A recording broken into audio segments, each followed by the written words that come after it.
Dans Daniel chapitre 8, 23-25, il est dit qu'à la fin de son règne, lorsque les transgresseurs auront fini de transgresser, un roi se lèvera au visage féroce et comprendra les énigmes.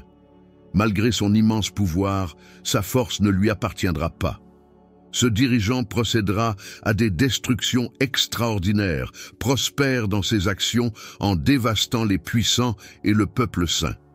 Utilisant sa ruse politique, il favorisera la fraude et s'exaltera. Sous couvert de paix, il causera d'importants dégâts, notamment en s'insurgeant contre le prince suprême, mais sera finalement vaincu. Sans intervention humaine, cette prophétie s'applique à la fois à Antiochus et à l'Antéchrist. Antiochus, un dirigeant séleucide du 1er siècle avant J.C., est connu pour sa politique d'oppression et sa persécution des Juifs. Il a tenté d'imposer la culture grecque en Judée, en imposant les pratiques et le culte grec, en profanant le temple de Jérusalem. Ce passage prophétique s'accomplit 2 fois, d'abord dans un passé proche avec Antiochus et, plus tard, dans un futur lointain avec l'Antéchrist. La description d'un roi au visage féroce et habile dans les énigmes dépeint un dirigeant sévère et perspicace. Antiochus Épiphane incarne cette caractéristique, en témoignent 5 aspects cruciaux de sa brutalité. Persécution du judaïsme, interdiction des pratiques religieuses juives, profanation du temple, ordonner des sacrifices païens et ériger un autel à Zeus dans le temple, hellénisation forcée, imposition du culte des dieux et des idoles grecques, punissant sévèrement ceux qui résistaient. Punition sévère, marquée par des punitions brutales pour ceux qui ont défié ses ordres. Suppression de la dissidence, intolérance à l'égard de l'opposition, recours à la force militaire pour maintenir le contrôle. Alors que nous explorons le nouvel ordre mondial et ses implications bibliques, il est essentiel de reconnaître que des passages tels que Daniel 8, 23-25 offrent non seulement un aperçu des événements historiques, tels que le règne d'Antiochus, mais mettent également en lumière le futur prophétique où émergera l'Antéchrist, une figure puissante et maléfique. Apocalypse 13 fournit un récit détaillé de l'émergence de 2 personnages cruciaux, la bête de la mer et la bête de la terre. Ces entités symbolisent l'Antéchrist et le faux prophète, unis contre les desseins divins. La description de la première bête, avec son apparence menaçante et ses actes blasphématoires, fait écho aux caractéristiques décrites dans Daniel 8. Ce lien entre les prophéties de Daniel et l'Apocalypse met en évidence la cohérence du message divin à travers les Écritures. Dans Apocalypse 13, versets 1 à 10, nous observons la montée en puissance de la bête marine, vénérée par les gens.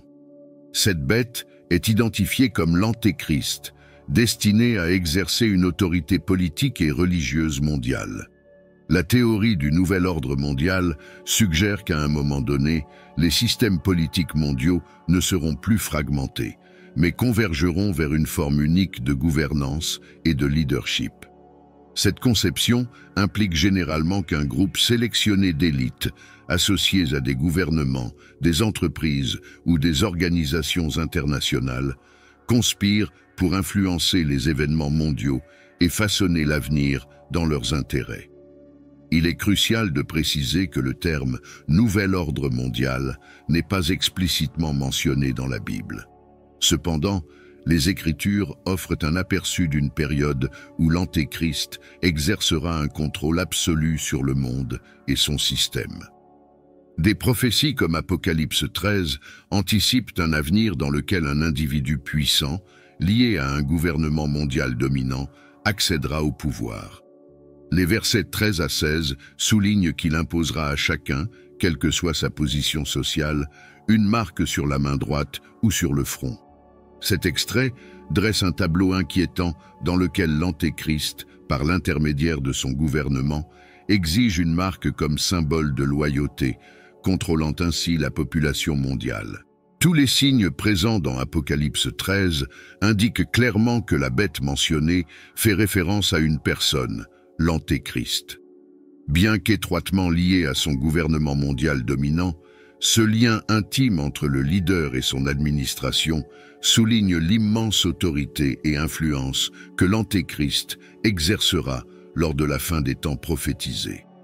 Lorsque nous revenons au passage de Daniel chapitre 8, versets 23 à 25, nous rencontrons encore un autre exemple de prophétie qui met en lumière les caractéristiques de l'Antéchrist.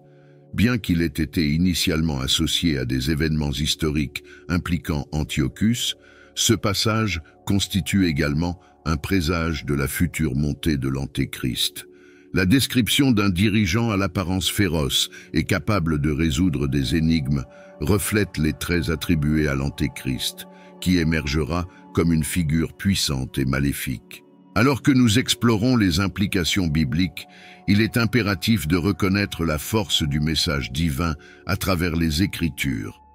Daniel et l'Apocalypse nous fournissent tous deux des informations précieuses sur les forces spirituelles et géopolitiques en jeu dans les derniers instants.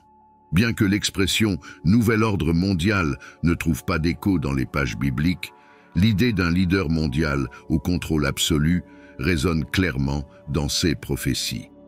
En tant que disciples de foi, il est crucial d'approfondir notre étude et notre discernement de ces révélations prophétiques, nous permettant de comprendre les défis et les combats spirituels qui pourraient surgir dans le futur. Notre foi, notre confiance en Dieu et notre compréhension de ces prophéties serviront de guide en période d'incertitude. Comme mentionné précédemment, l'un des impacts les plus significatifs d'un gouvernement mondial unique serait visible dans la sphère économique. Comme l'indiquent les Écritures, la bête obligera chacun, quel que soit son statut social, qu'il soit grand ou petit, riche ou pauvre, libre ou esclave, à porter une marque sur le front ou sur la main droite. L'absence de cette marque les rendra incapables de participer à aucune transaction économique ou financière. Bien que la Bible ne proclame pas explicitement que l'Antéchrist établira une société sans numéraire, de nombreux biblistes en déduisent qu'une telle société serait un élément nécessaire. Cette déduction repose sur l'idée que, tant que de l'argent physique est utilisé, les transactions peuvent être effectuées à titre privé. Cependant, si toutes les formes de monnaie devenaient électroniques, chaque transaction pourrait être étroitement surveillée. Avec les progrès rapides de la technologie, le cadre essentiel pour mettre en œuvre la marque de la bête est désormais en place. En analysant la vitesse des transformations, il y a à peine un siècle, des concepts tels que les distributeurs automatiques de billets, les cartes de débit et les monnaies numériques étaient inexistants. Ces innovations technologiques sont apparues au cours des dernières décennies, ouvrant la voie à une transition vers un système économique plus numérique et plus contrôlé. Nous avons récemment assisté à des progrès significatifs dans le secteur de la vente au détail, redéfinissant complètement notre expérience d'achat. Les magasins qui suppriment les processus de paiement conventionnels et les caissiers ont commencé à remodeler la façon dont nous effectuons nos achats. Imaginez-vous entrer dans un établissement où vous choisissez simplement les articles que vous souhaitez et sortez, le paiement s'effectuant automatiquement. Dans ces établissements innovants, les technologies avancées, notamment les capteurs, les caméras et l'intelligence artificielle, jouent un rôle crucial. Au fur et à mesure que vous sélectionnez des produits et que vous les placez dans votre panier, le système du magasin suit vos choix en temps réel. Lorsque vous finalisez vos achats, votre compte est automatiquement débité du coût total des articles sélectionnés, éliminant ainsi le besoin de recourir aux caissiers ou aux caisses traditionnelles. Le monde décrit dans Apocalypse 13 ne semble pas si lointain. L'infrastructure nécessaire pour Apocalypse 13 est déjà opérationnelle. Si l'on se souvient du livre de Matthieu, Satan a offert à Jésus les royaumes de ce monde. Matthieu chapitre 4 versets 8 et 9 rapporte « Le diable l'emmena sur une très haute montagne et lui montra tous les royaumes du monde et leur gloire, et lui dit « Je te donnerai toutes ces choses si tu tombes, et adore-moi. » Il est essentiel de comprendre que Satan est souvent identifié comme le Dieu de ce monde et que les royaumes de ce monde sont sous son influence. La Bible décrit explicitement Satan comme le Dieu de ce monde, et nous, en tant qu'enfants de Dieu, devons saisir l'importance de ces titres. Ces désignations donnent un aperçu du caractère, de la position et des capacités d'un individu. Dans le 9e chapitre du livre de l'Apocalypse, nous trouvons un ange mentionné une seule fois dans l'Écriture, connu sous le nom d'Apollyon, qui se traduit littéralement par le destructeur. Un tel titre n'est pas donné sans but et comporte de profondes implications sur la nature et la fonction de cette entité. Dans Apocalypse 9 à 11, nous lisons « Ils ont pour roi l'ange de l'abîme. En hébreu, son nom est Abaddon, et en grec, Apollyon le destructeur. Cela fournit une compréhension complète d'Apollyon, également connu sous le nom de destructeur. Pour avoir une idée des dégâts causés par cet ange et son armée, il suffit de lire le 9e chapitre du livre de l'Apocalypse.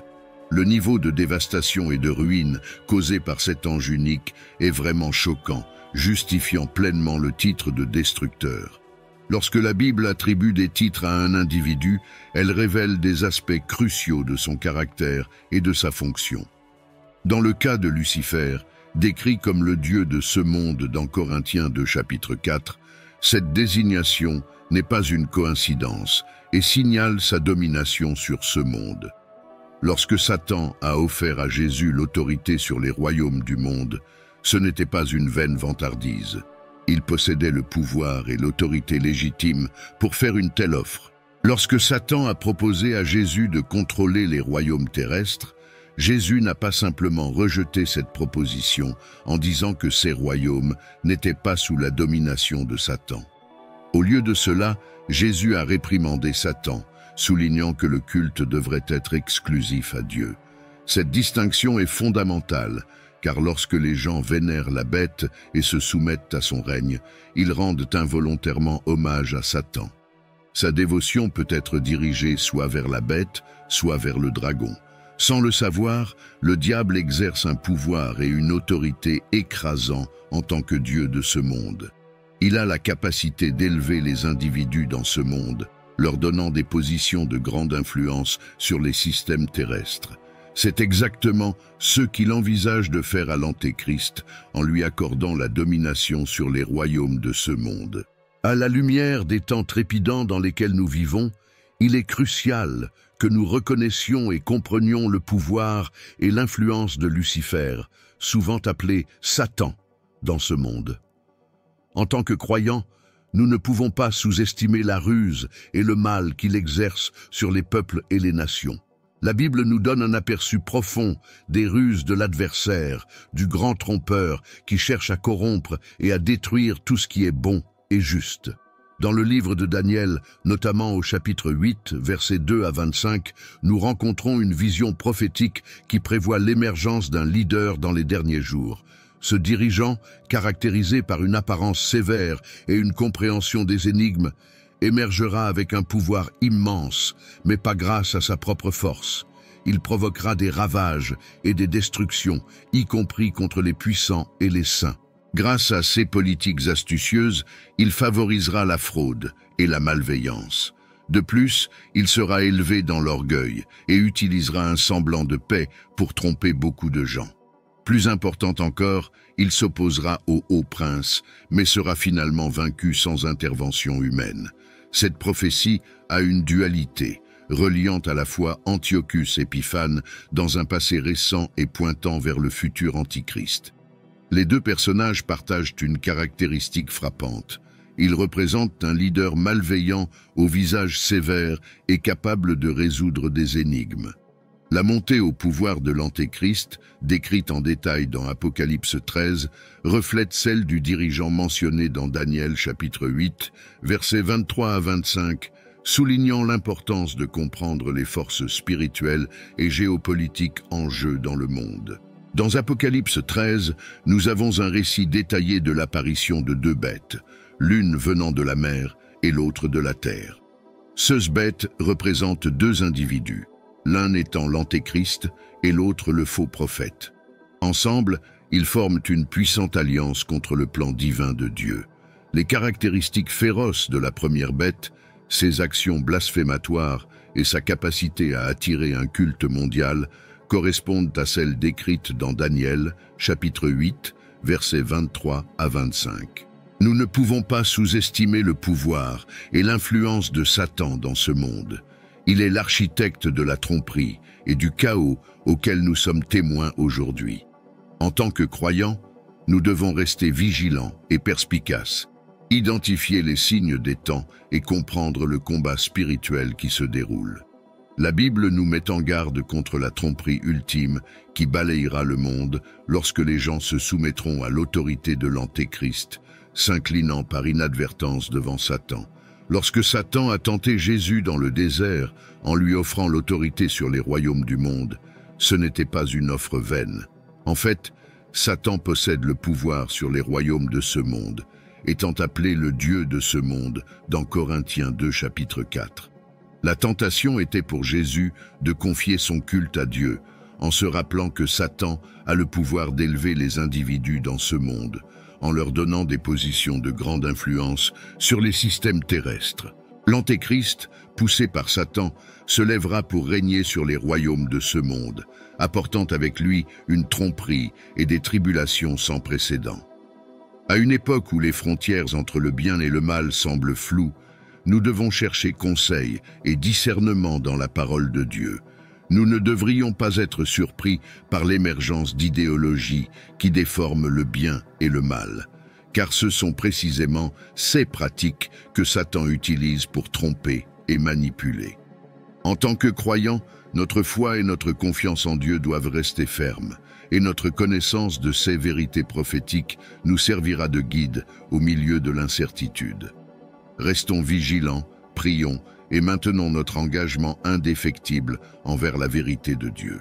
La question du nouvel ordre mondial est peut-être un sujet de débat et de spéculation passionnée, mais les prophéties bibliques fournissent une feuille de route claire. Nous nous dirigeons vers une période de grande tribulation et de tromperie.